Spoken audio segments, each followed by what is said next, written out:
नमस्कार, मी मंदाकिनी सपकाळ. कबीरायांमध्ये आपलं स्वागत. या संसारामध्ये सर्व काही नश्वर आहे. मृत्यू हा प्रत्येकाला गाठणार आहे. पण जी व्यक्ती निर्गुण ब्रह्मावर विश्वास ठेवते, आत्मज्ञान प्राप्त करते, ती व्यक्ती मृत्यूला घाबरत नाही. त्या व्यक्तीला मृत्यू जरी आला तरी ती व्यक्ती अमर राहते. म्हणून संत कबीर म्हणतात, वैद मुआ रोगी मुआ मुआ सकल संसार, एक कबीरा ना मुआ जेही के राम आधार. मराठी दोहा. वैद्य मरेल, रोगी मरेल, मरेल सर्व संसार, एक कबीर ना मरेल ज्याचे राम आधार.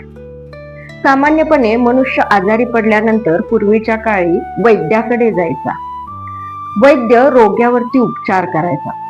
पण काहीही झालं तरी रोगी हा मरणारच आहे. त्या रोग्यावरती इलाज करणारा वैद्य सुद्धा मरणार आहे. हा सगळा संसार म्हणजे या संसारामधली प्रत्येक व्यक्ती ही मृत्यूला सामोरं जाणारच आहे. पण कबीर असं म्हणतात की ज्यानं रामाचा आधार घेतला, ज्यानं निर्गुण ब्रह्मावरती विश्वास ठेवला, आत्मज्ञान प्राप्त केले, ती व्यक्ती कधीच मृत्यू पावणार नाही. कबीरांना हे सांगायचं आहे की ती व्यक्ती शरीरानं जरी मृत्यू पावली तरी त्या व्यक्तीचे विचार अमर राहते.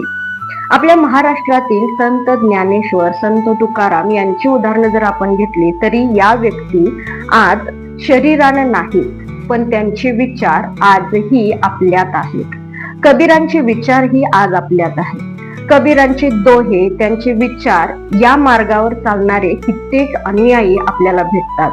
म्हणून कबीर म्हणतात, वैद मुआ रोगी मुआ मुआ सकल संसार, एक कबीरा ना मुआ जेही के राम आधार.